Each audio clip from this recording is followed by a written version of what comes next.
Welcome to the third episode of Untimely Conversations, and it's a pleasure to sit down once again with Yasuhiko Kimura. Today we're going to be talking about a somewhat contentious topic in the culture, and it's at once a very simple and very complex topic. The topic is Donald Trump, the former American president, and it's a simple topic, I think, because it relates to a single individual, a former American president. And it's also a very complex topic because there's a lot of sort of baggage that goes along with this discussion. And there's a great deal of projection that takes place, I think, when this topic comes up. People get very heated and emotional. And so it's a very interesting discussion that I think is worth having, particularly with Donald Trump being such a focal point of the political discourse in contemporary culture. And one of the things that I think we'd like to try to avoid is another partisan bickering match. This is probably not going to be something like that. But instead, we'd really like to sort of have a broader philosophical discussion, not just about Donald Trump the man, but about the philosophical background behind his meteoric rise to the American presidency and some of the events that have happened since then. So, Yasuhiko, what do you think the best place to begin such a discussion is? Yes, we are both philosophers, and we are primarily interested in ideas and philosophies. And so we do not want to talk about too much about people or event, which everybody else is talking about. So let's talk about Donald Trump and his philosophy. Before we can really love or hate a man, we must first understand him. Before we can really agree or disagree with a man, we must first understand his argument. What is missing, in my view, is real understanding with respect to Mr. Trump and his thoughts. Further, in order to understand the man, it is essential to understand the philosophy that he holds, the philosophy by which he lives, his living philosophy, so to speak. Also, the man's typology, what kind of man he is in essence, in contradistinction to his surface personality, is a critical determining factor of what kind of philosophy which he by nature must hold. That is, the typology of the man and the type of philosophy he holds are essentially consistent. You and I are more on the side of an introvert than an extrovert. In the spectrum of extreme extroversion to extreme introversion, definitely I'm much closer to the extreme introversion. And introverts tend to think in this way as opposed to extrovert. So this is one example. So when you look at people's philosophy, really the philosophy that resonates with them, you get to see what kind of people they are. So we want to ask what type of man is Donald Trump in essence? Now, what kind of philosophy does he hold and live by? And in terms of typology, Trump is what is called a free thinker. What is the free thinker? The free thinker is the antipode, the diametrical opposite of what Eric Hoffer called the true believer. What is the difference between the free thinker and true believer, or simply between the thinker and the believer? huge topic here, but I want to approach this question from a unique perspective. The renowned late 19th century architect Louis Sullivan left an immortal statement: form ever follows function. Form ever follows function. That is, function is primary, form is secondary. And Sullivan, of course, was referring to architecture, yet the same principle applies to epistemology and to cosmology. And epistemologically speaking, thinking is a function, a creative function of the human mind. Belief is a form that follows and is created by the function of thinking. The thinker questions and then reaches a stable belief or a theory after all of the questions are indubitably answered, and there is no more questions to ask for the time being.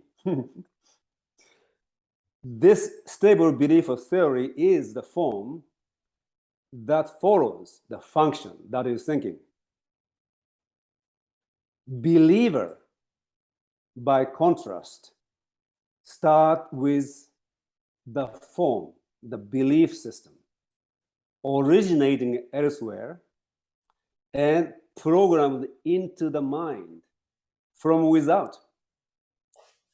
The process or the ontological hierarchy becomes inversed. The function, the thinking, is forced to follow and to conform to the form, the belief. This kind of belief is not a stable, indubitable belief, because the believer is programmed to suppress and repress doubts and uncritically accept the form that is a belief. What is primary in the healthy function of the human mind, namely thinking, becomes dormant in the psyche of the believers. Unfortunately, greater majority of humans don't think, but only believe. They only borrow and adopt the belief system, the form, without engaging in real thinking, the function. Georgy Gurdjieff calls thinking mentation in thought and believing mentation in form. The human mind is always engaged in mentation, but there is a fundamental difference between mentation in thought, which is thinking, and mentation in form, which is believing. New cultures or new civilizations are always created by the minority of creative, free thinkers. But sooner or later, the cultures and civilization become dominated by the majority of believers. Christianity and all other religions, including the New Age religion of the 20th century, created a paradigmatic culture of beliefs and never a culture of free thought. In the name of education, the human society produces millions upon millions of believers through the systematic process of indoctrination. Historical examples abound. For instance, the Renaissance was brought forth by a group of great free thinkers, but the Reformation immediately revived the culture of belief. The scientific revolution was brought forth by a group of great thinkers, but in the ensuing centuries, science, or the scientific spirit, which we talked about last time, has become scientism, which is a metaphysical belief in the categorical denial of metaphysics. Yes. The American Revolution was brought forth by a group of great free thinkers, but today the cultural landscape of America is dominated by what is called political correctness.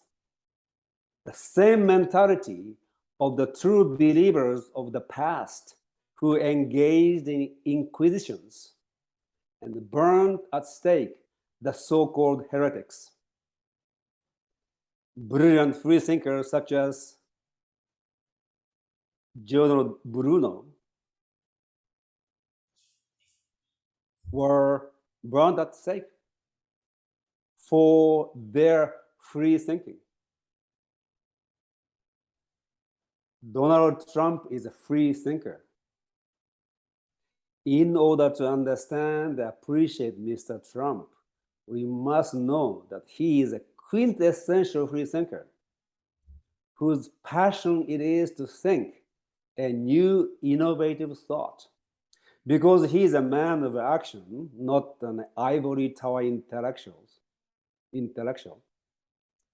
His creative free thinking is expressed primarily through his strategic thinking and action.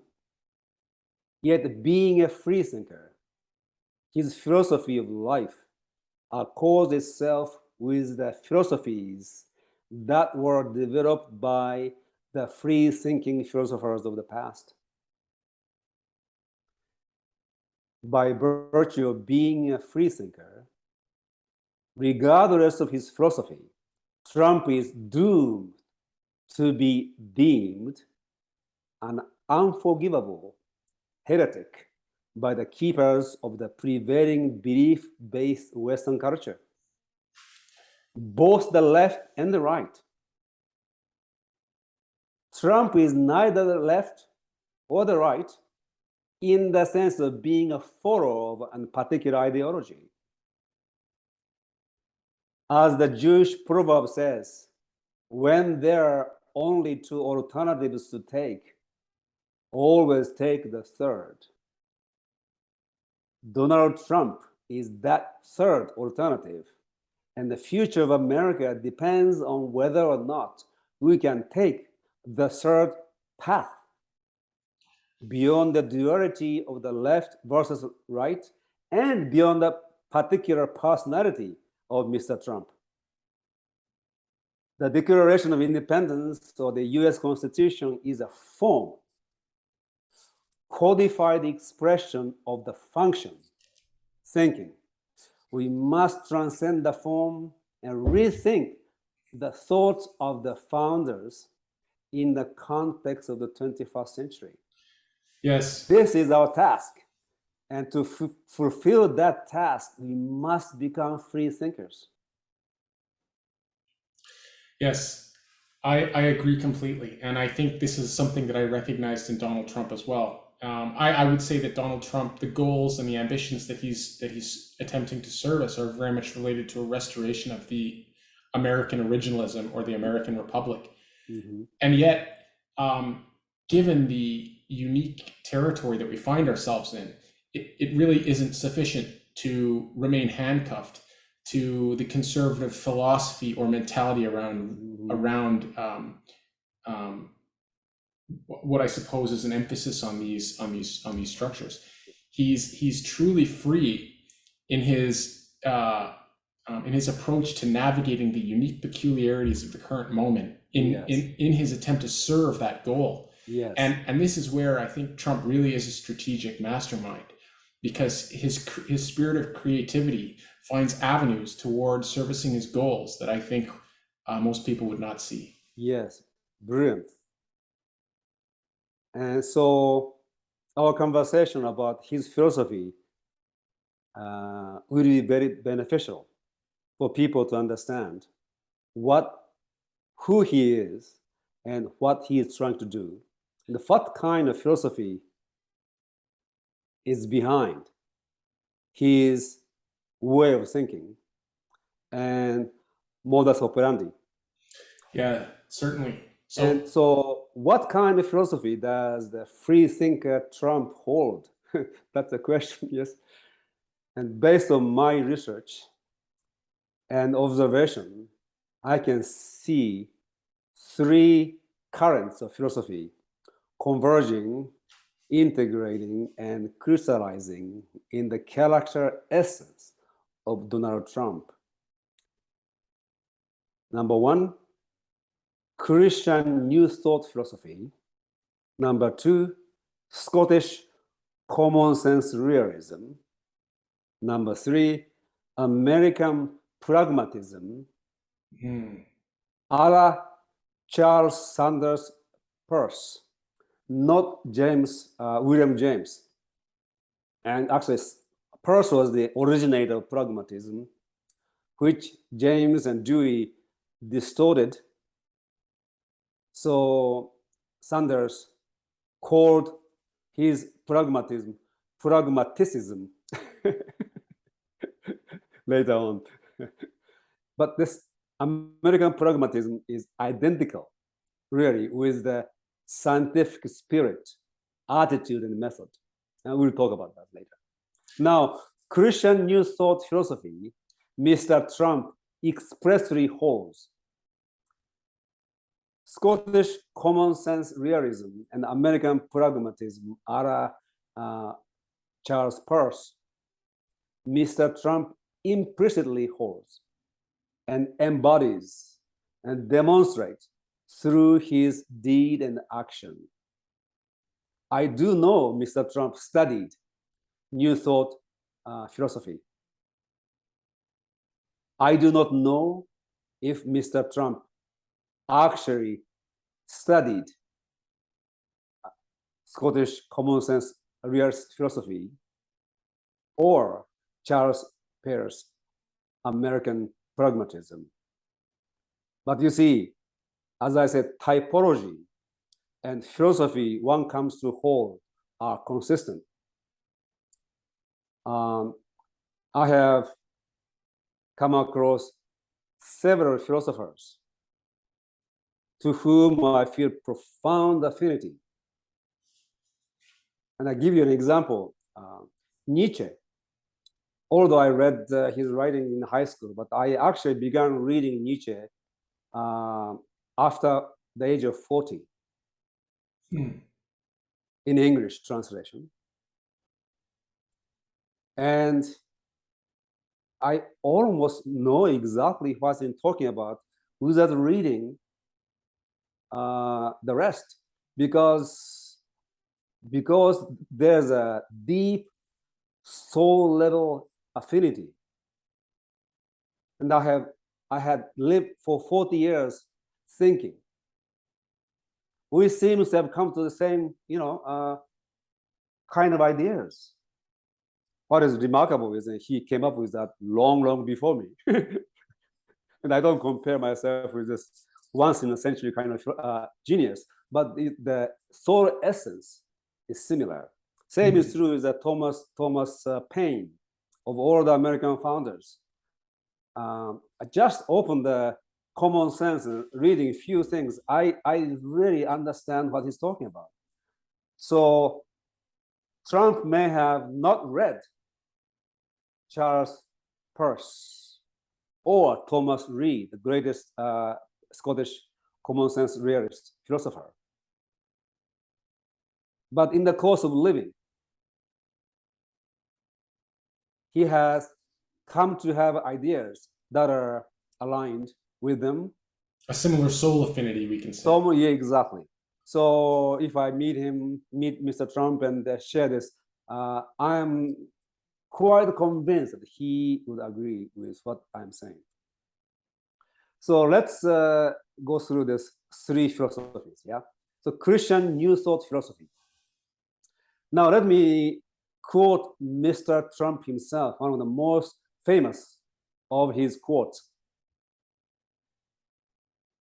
the more people tell you it's not possible, that it can't be done, the more you should be absolutely determined to prove them wrong. Treat the word impossible as nothing more than motivation. Now compare this quote with the following two quotes. Become a possibilitarian. No matter how dark things seems to be or actually are. Raise your sights and see possibilities. Always see them, for they are always there. This is by Norman Vincent Peale. There is something in the universe that responds to brave, intrepid thought. The power that holds and moves the stars in their courses fights for the brave and upright. Courage has power and magic in it. This is by Ralph Waldo Trine. Norman Vincent Peale was Donald Trump's philosophical mentor in his formative years. And Ralph Waldo Trine was Henry Ford's great inspiration. Both Peale and Trine were known as leading teachers and authors of Christian theological philosophy, known as Christian New Thought, or just New Thought. The origin of New Thought philosophy goes back to the 16th and 17th centuries. It was independently originated by two of the greatest Renaissance polymaths. Michael Servetus, born 1509 and died in 1553, and Immanuel Swedenborg, born 1688 and died in 1772. They were brilliant free thinkers and developed their own original non-Trinitarian theologies that were contrary to the dogmatism of both the Catholic and Protestant theologies. Michael Servetus was sentenced to death by burning and executed on October 27th, 1553, at the instigation of John Calvin.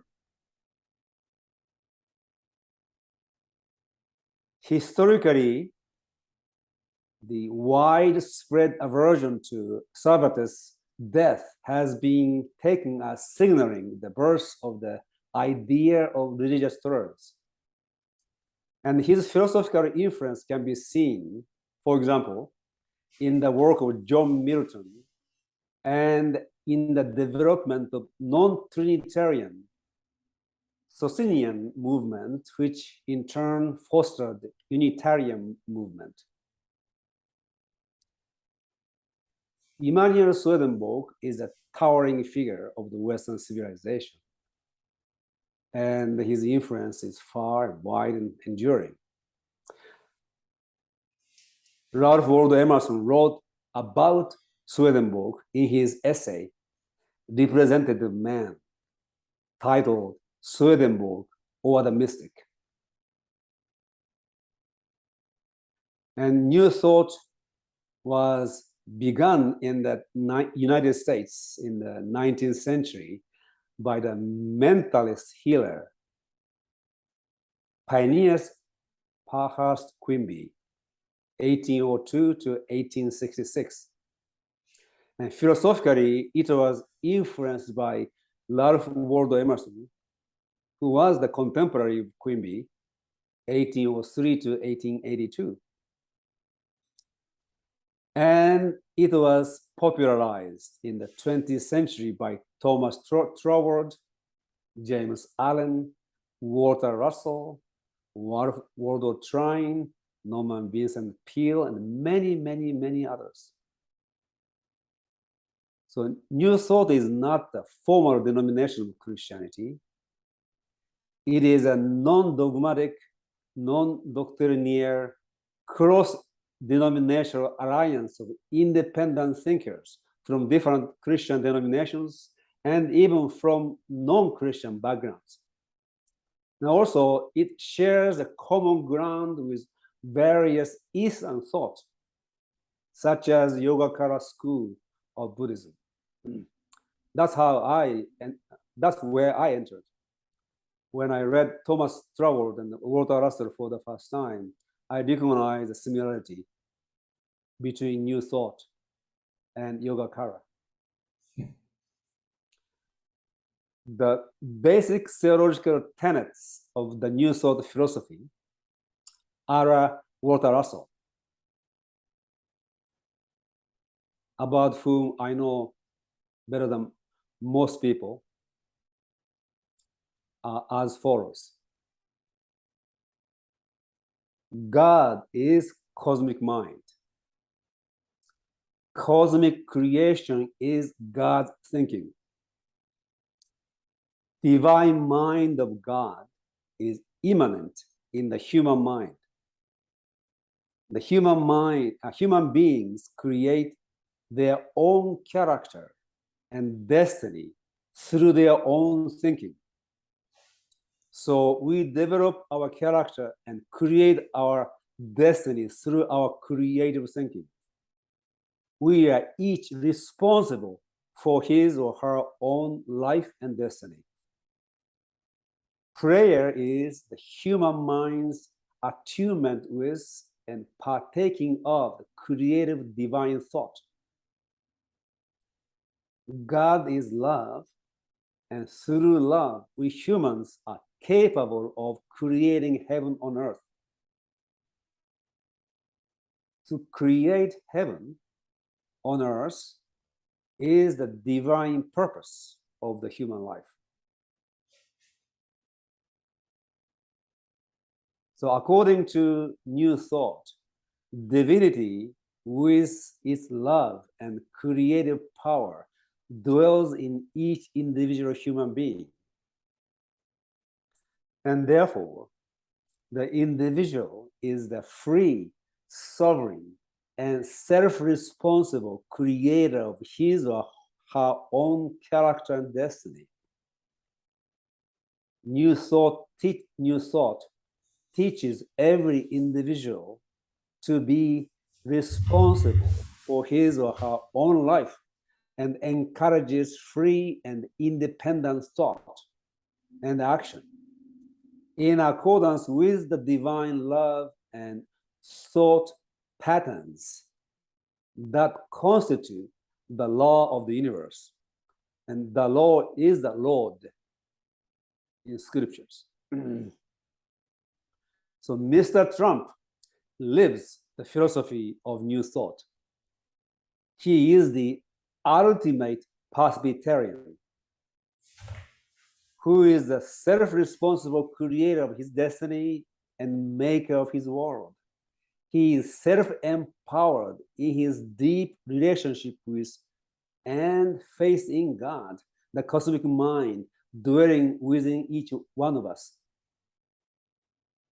Self-responsibility and self-empowerment are integral components of the mental, emotional, spiritual substance that constitute individual sovereignty. Mr. Trump is dedicated to creating a society in which people are empowered to achieve that sovereignty. So he is a sovereignist, and his philosophy is a sovereignism, individual and national sovereignism. So to close this particular section on new thought, let me give you 3 more quotes.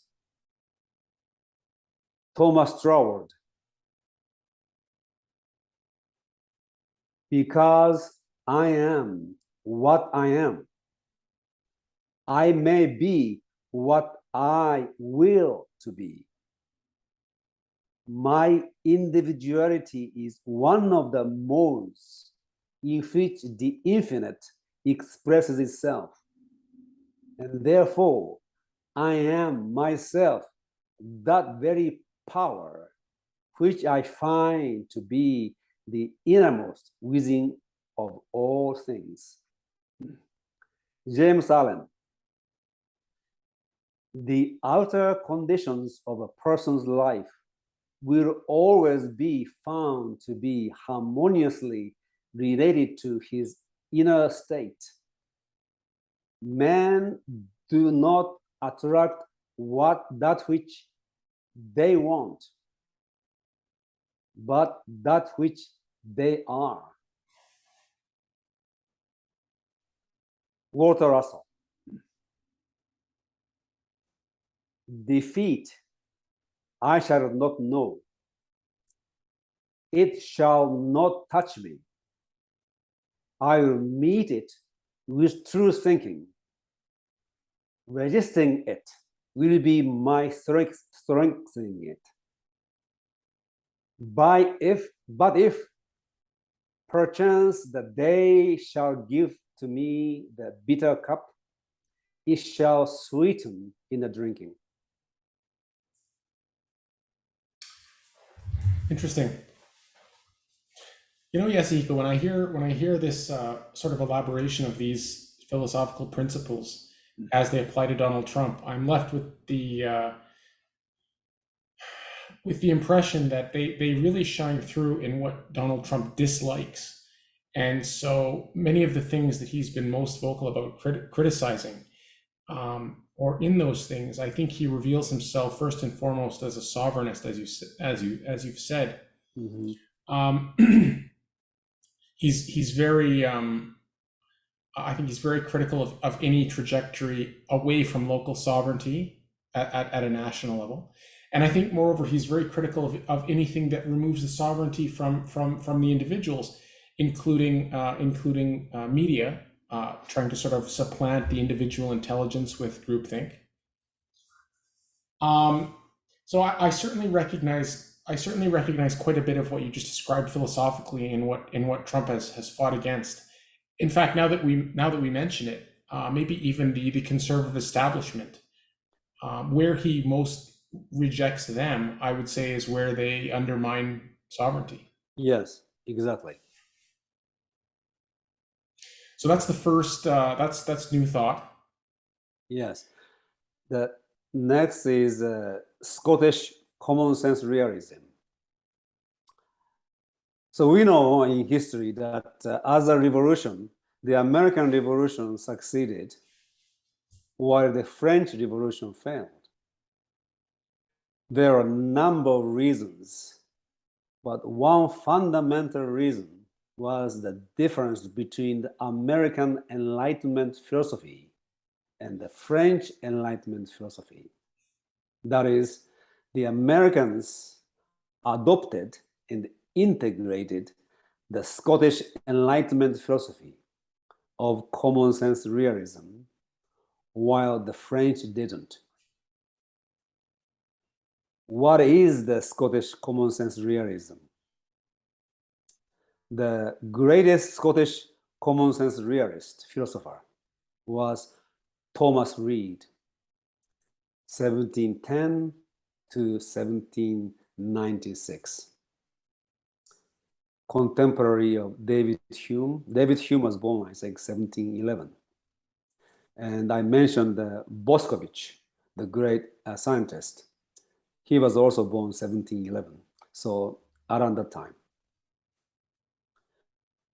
Thomas Reid was extremely well versed in mathematics and Newtonian science.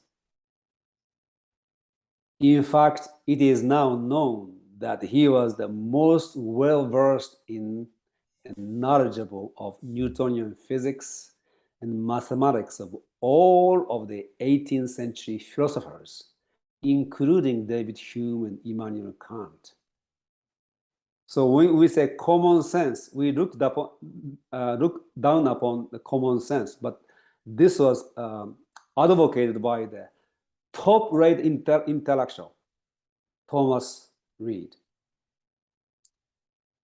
For example, Reid developed a model of geometry that was essentially the same as the non-Euclidean Riemannian geometry more than half a century before Riemann himself.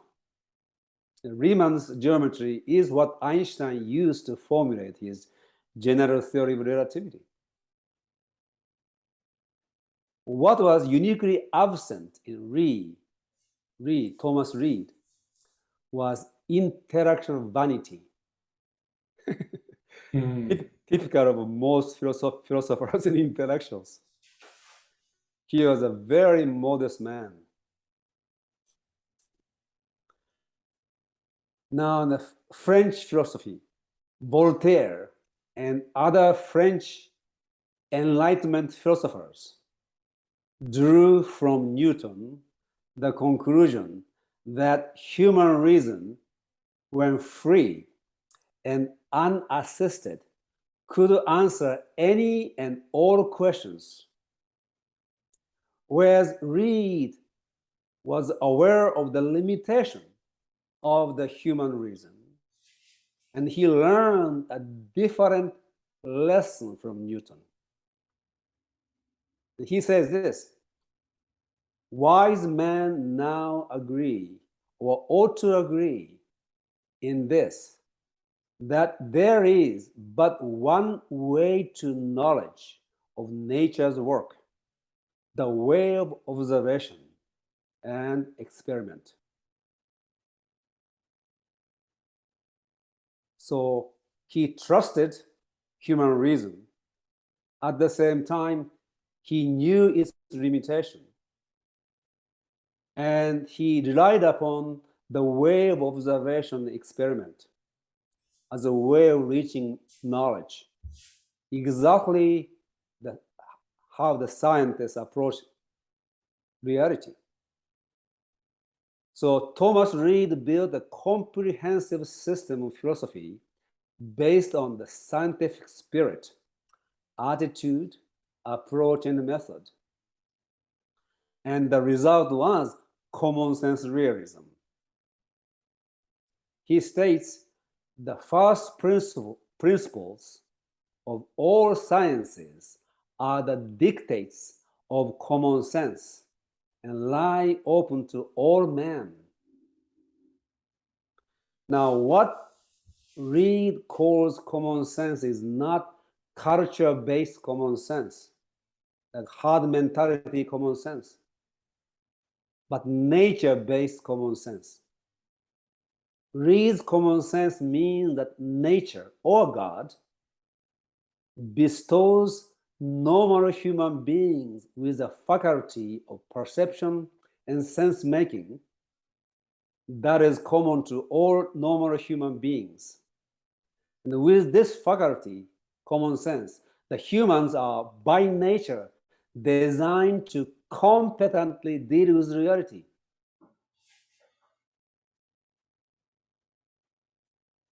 Epistemologically and praxeologically. Therefore, what Reid means by common sense is actually, in our language, the original operating system of the human mind with which we are born and which by nature is designed to fully develop without the interference of so-called education. Yes. Okay. So I actually, this is another place where I can see Donald Trump. Yes. And of course I can explain exactly what I mean. So one of the perceptions that I got from Donald Trump pretty early on, not at the beginning, but pretty early on, was that he was adopting sort of a persona in order to sort of trigger some of the derangement that lies hidden, lurking under the surface in our culture, for the express purposes of bringing it above the surface, where it can be scientifically observed by common sense. And I think personally, this is one area, just another area really, where he really expressed his strategic brilliance, and I think where he was actually the most successful, because by provoking the media, he really did get them to show who they are. Exactly. And if the people didn't see it before, I think they saw it after.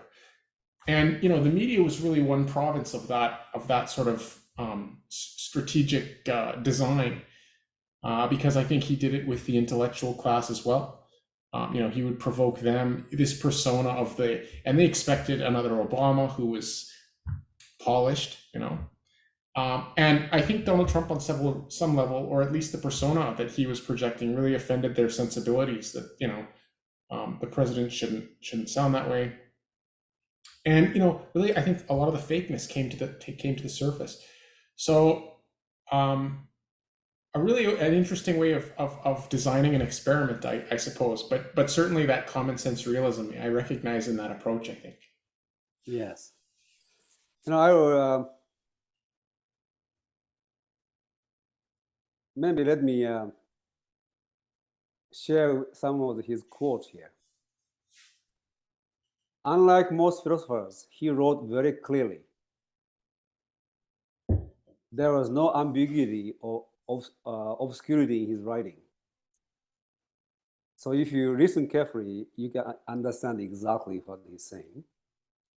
So if there are certain principles, as I think there are, which the constitution of our nature leads us to believe, and which we are under a necessity to take for granted in the common concerns of life, without being able to give a reason for them, there are what we call the principles of common sense, and what is manifestly contrary to them is what we call absurd.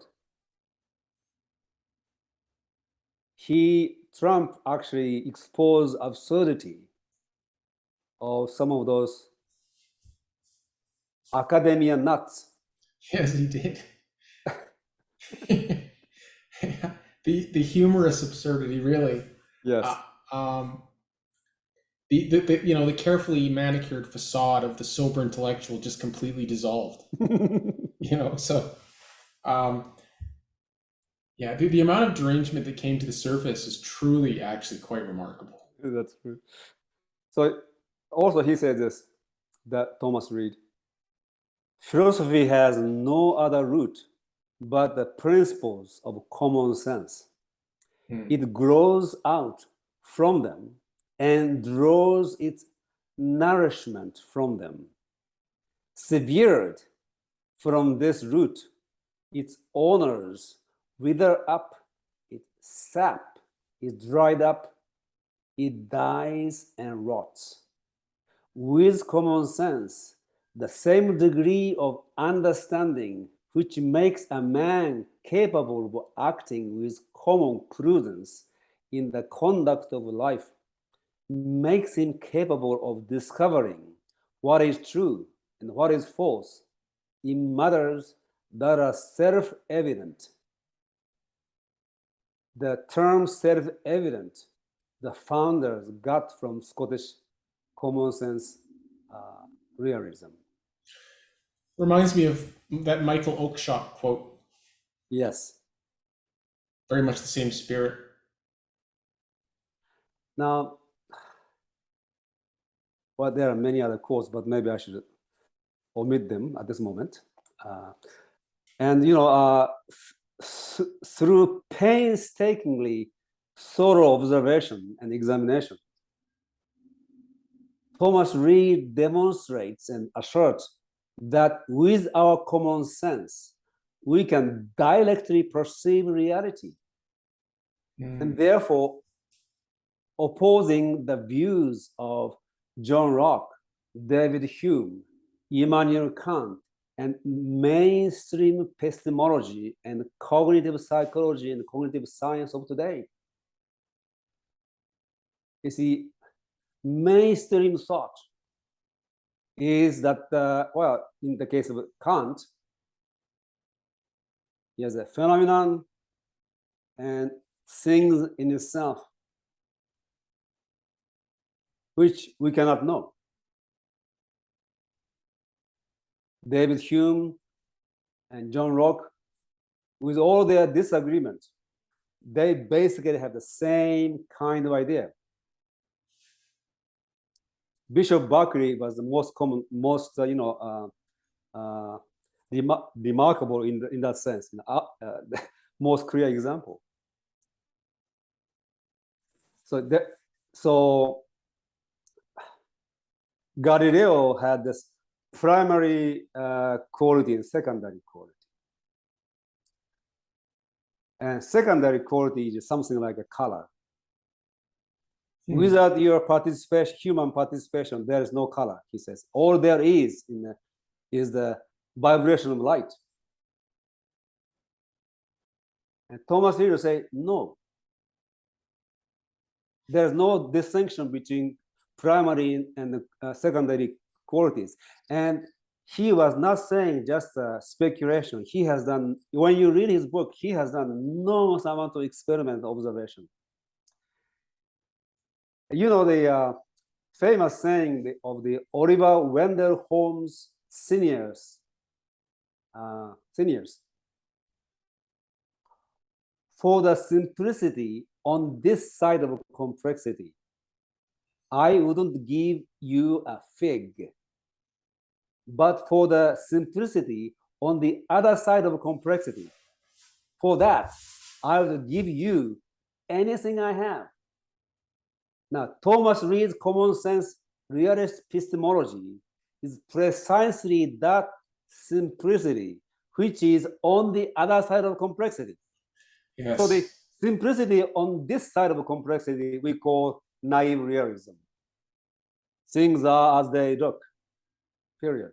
Right. Then there is this complexity of various theories of idealist epistemology and the contemporary cognitive science. That's a complexity.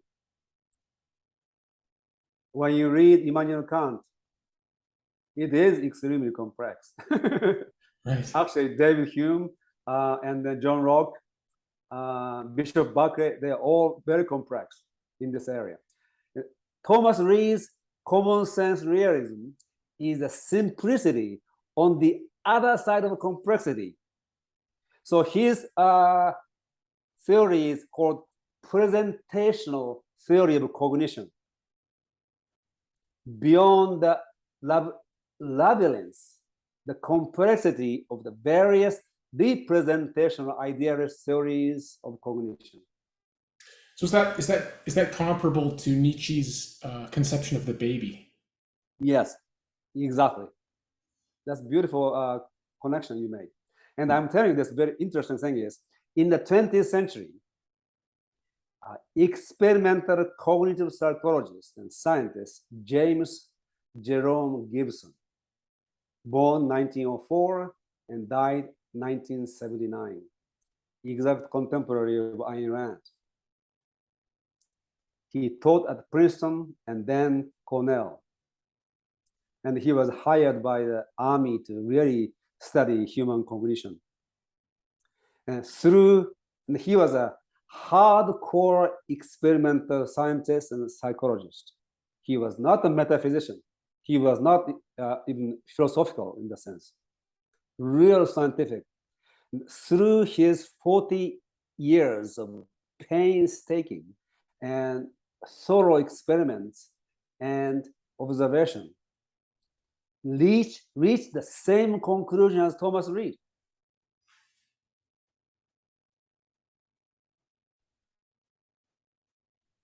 Professor Gibson reached the indubitable conclusion that humans perceive their environments directly without mediation by mental entities such as sense data. For example, perceiving a tree does not consist of constructing a mental image of a tree from stimuli, light energy, entering the visual system, and then attributing the visual properties of the image to the tree itself. No, instead, one directly sees the visual properties of the tree. Blue sky is blue, green leaves are green, and red apples are red. And this common sense, starting from naive realism and going through the heavy scrutiny by complex mind, eventually reach to another level of simplicity by Thomas Reid in the 18th century and by James Gibson in the 20th century. But because it is not mainstream, they are not accepted academically. So Professor Gibson states the old idea that sensory inputs are converted into perception by operation of the mind is rejected by the experimental observation and evidence.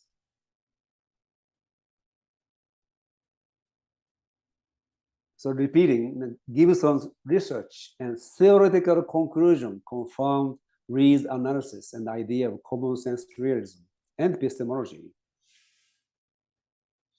But it was considered too radical because it contradicted a century-old model of origins of human knowledge.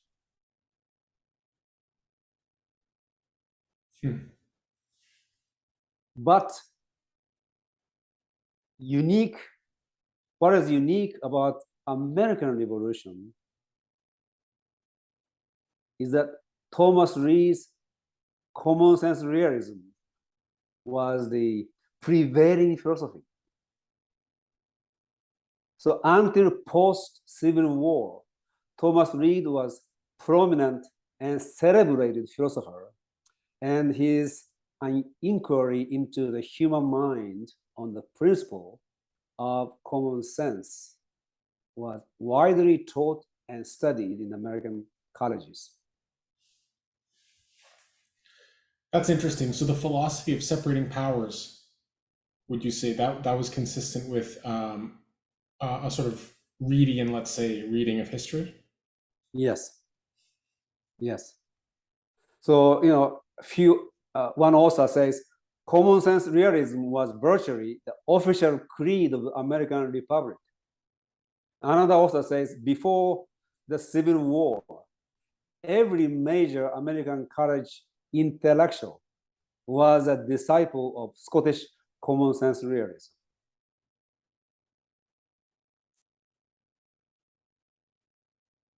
There are, I'm kind of limited to, because it is a huge subject, limited to the greatest one, Thomas Reid, but there are others. Francis Hutchinson, and Adam Smith, Adam Ferguson, and David Hume, although he was not a common sense realist, but a brilliant and influential free thinker. And these people are intensively and extensively studied at colleges until after the Civil War. After the Civil War, Immanuel Kant's critique of pure reason replaced Thomas Reid's inquiry. And eventually, Hegel and then Marx became an intellectual fashion, and common sense realism has been all but forgotten. That's interesting. Mm-hmm. And when you study the lives of the founding fathers, major ones are all profoundly influenced by common sense realism. For example, Thomas Jefferson and James Madison were taught by Scottish mentors. Jefferson by William Douglas and William Small. And this William Small was a close friend of James Watt and helped Watt in the development of the steam engine. And James Madison was tutored by Donald Robertson and famous John Witherspoon. And John Witherspoon studied with Adam Smith and Thomas Reed in Scotland before coming to America. And he served as the president of Princeton. He was also a signer of the Declaration. And many of his students later occupied prominent positions in the new nation. Witherspoon's course in moral philosophy, based on Hutchinson's system of moral philosophy, was the most influential single college course in American history. Another founding father, Benjamin Rush, is American. In his youth, traveled to Scotland to study medicine and became good friends with Adam Smith and David Hume. And he was the one who suggested to Thomas Paine to name his masterpiece Common Sense. Oh, really? And James Wilson, who was the co-leader with James Madison of the Constitutional Convention, came from Scotland, studied Scottish philosophy, and became a prominent founder. And later he became the Associate Justice of the Supreme Court. So you see, the founders and the framers of the United States were very educated individuals. Many are well-schooled, like Jefferson and Madison. And some are autodidact. Benjamin Franklin, Thomas Young, Thomas Paine. But they are fully engaged in the practical affairs of the state, nation, and the world. Intellectuals fully engaged in the practical affairs. By contrast, the French intellectuals who initiated the revolution were almost all ivory tower intellectuals with little or no practical experience or even interest. This was another critical difference between the American Revolution and the French Revolution. American intellectuals got their hands dirty. Trump, throughout his entire life, has been engaged in the practical affairs of his business, then the nation and the world. Just as the founding fathers, Trump has the common touch and knows the living pulse of common people. This makes him an anomaly in Washington, where the value and the worth of the politicians and all the professionals who work in Washington are judged much more by how well they talk than how well they produce. Yes, indeed. So whether or not Mr. Trump has studied all those Scottish philosophers, I don't know. But the Declaration of Independence, the Constitution of the United States, and the Federalist Papers, all three of which he definitely has studied, suffused with common sense realism, which read comprehensively articulated. Trump thinks, acts, and lives common sense realism. I'm not getting into the tremendous impact that John Locke had, which most people know. So I'm just emphasizing on the common sense realism here. So this is also the reason that the common people with common sense understand Trump far better than the intellectuals who are into uncommon sense and look down upon common sense in order to feel distinguished and superior. Yes, that's it exactly. Their status as academic and public intellectuals requires them to be different from the common people and to be removed from common sense. They are modeling themselves after French intellectuals, not understanding that their so-called education is the mental programming that becrowds their naturally endowed, nature bestowed common sense making, common sense and common sense making faculty. Yeah. And I learned a new word. Some people call the academic intellectuals academia nuts, and their affliction academiology. I like that one. Yeah, academiology, it's what's going to be studied by archaeologists in several hundred years. So in this sense, Donald Trump is an old school common sense realist. But Thomas Reid is now being rediscovered by a few philosophers. I discovered him in 1980s. The trend is gradually reversing, and tide is gradually shifting.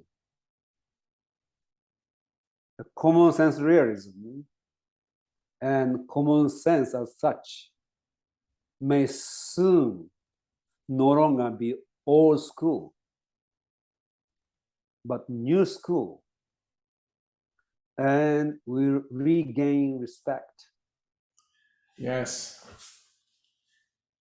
So this is one of the interesting areas of Trump's presidency where he's been accused of being anti-intellectual, or the trajectory of the presidency has been accused of being anti-intellectual, and this actually I think highlights that it's not anti-intellectual at all. It's really a reaffirmation of basic common sense. Yes, to be a true intellectual, you need to be a free thinker. What exists in the universities and academia today are hard mentality, hive mind, which started a long time ago. So you see, there is a peer review system. We talked about this peer review system, and it actually stifles original thinking. So whenever anything becomes institutionalized, it dies. Yeah, I agree. It's remarkable that it happens that way, but it does seem to be the case. Yes, and what I call conspiracy for mediocrity prevails. And today, in the academic institutions, the reign of mediocrity. I am sure those people have lots of knowledge. And if they do IQ tests, I'm sure they would score a little above 100. But there is no original thinking. You know, I know one Buddhist scholar in Japan. We used to be friends. I think he may no longer be alive. We studied Harvard Gunther together. And he is actually a very well-known author and brilliant philosopher. He told me that really smart people no longer come to the universities. Yeah. And he himself doesn't have PhD. but because of his, he is from very well-known family and stuff. Somehow he managed to become professor because of his original thinking. It was very difficult for him to get PhD and teach in the major universities. He was not teaching in the major university. Yeah, well, it's sad, but it is the case that I think a lot of younger people who are free thinking are probably hesitant to go down the university path now, Mm-hmm. and I can't say that I would recommend them to do so either. So Yes, yes. okay, so that's the Scottish common sense Then the realism. last one is American pragmatism, a la Charles Sanders Peirce. Charles Sanders Peirce, actually Peirce, he called himself Peirce. Charles Sanders Peirce, 1839 to 1914, arguably the greatest American philosopher. Definitely the most original and brilliant. Not only did not forget common sense realism, but also held it in high regard. He respected Thomas Reid and described him as that subtle but well-balanced intellect. And well-versed in both Kant and Reid, Peirce called his version of pragmatism as critical common sensism.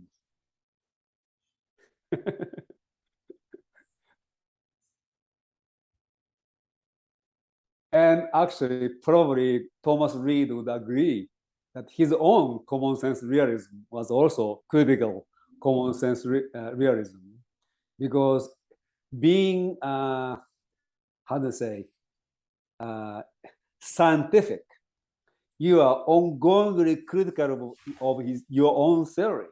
That's So right. you continue to reflect upon your own theory. And he says this: let us not pretend to doubt in philosophy what we do not doubt in our hearts. That Peirce. And Peirce was an accomplished scientist and polymath, and his pragmatism is the philosophical expression of the scientific spirit and broader principled application of the scientific method and approach to life. So almost identical with Thomas Reid. He was more like a reincarnation of Thomas Reid in America. And he says this: the elements of every concept enter into logical thought at the gate of perception and make their exit at the gate of purposive action. And whatever cannot show its passport at both these two gates is to be arrested as unauthorized by reason.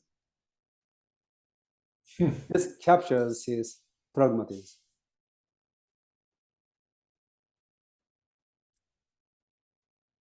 So pragmatism, understood this way, is shared among the founders and Trump and Thomas Reid. And I think that's very much in the American culture still. It's alive today. Yes. And the American Revolution was the political counterpart of the scientific revolution, conducted with a scientific spirit. As a social engineering experiment, Trump's approach to business and politics is the Peircean pragmatism through and through. So we want to re-examine and rethink and revive through our re-examination and rethinking, common sense realism, and American pragmatism. Move into the simplicity on the other side of complexity that becrowd today's academia. And perhaps help to expose that a lot of the complexity is a lot of just puffery. It's no question, absolutely no question. So in summary, Donald Trump is typologically a quintessential freethinker. Philosophically, implicitly a common sense realist, a la Thomas Reed, and pragmatist, a la Charles Sanders Peirce, and spiritually and religiously, explicitly a Christian New Thought practitioner. This makes Mr. Trump an anomaly in today's intellectual and political culture. certainly. This also makes him at once an exemplar of old school and new school philosophy in action. As an exemplar, he represents what used to be, and also he presents what is to come in the new context of the 21st century. You see, philosophical idea is the prime mover of humanity, history in the world. When philosophical idea is politicized, it becomes ideology. In order to understand what is happening in the world, we must understand the leading ideology, the prevailing philosophical idea that is moving the world. To change the world, to change the destiny of the world, requires that we first develop a new philosophy of the future. And that is what the founding fathers did. They took philosophy extremely seriously and studied it intensively and extensively. That is what we must do now. We must take philosophy seriously and study it intensively and extensively. And as the founders and framers did, we must create a new philosophy standing on the shoulders of the great philosophers of the past. And my recommendation is a common sense realism. And Charles Sanders Peirce, Nietzsche, John Locke, Spinoza, Bruno, all the way back to Epicurus and Aristotle. This is a line that brought forth American Revolution, except for Nietzsche, of course. Yeah, I think one of the things that I often see unspoken sort of assumption is that a lot of things that have happened in history have happened sort of accidentally. They might have gone another way, and I think perhaps discussing philosophy increasingly, it seems more and more clear that no, nothing really has been accidental. They've been shaped very much by the ideas that were prevalent. Yes. And to take philosophy seriously, I think, is to realize that none of these things have been accidental, and to get to the deeper sort of meaning of how things have arisen the way that they have. Yes. So there are like four basic centers of power: politics, military, economy, and idea. And political power centers have captured intellectual idea center. Yes. And intellectuals are responsible for having been captured. Now, intellectuals, the economy, military, they all serve politics. Although economic center, actually, you can say control the politics too. So there's a mutual symbiosis. But those are two strongest power centers. They work together to control the military and the idea. And academicians and intellectuals have sold their soul to politics. Yeah, no question about it. Yes. We need to regain independence and free thinking culture. No question about it. And that is maybe something we want to talk about next time. Sounds like a very good topic. Well, great talk, Yasuhiko. Very informative. Thank you. And really helped me see Trump more deeply, I think. Yes. People need to see him more deeply. Perfect. Well, I look forward to our next chat. Okay. See you next week. Bye.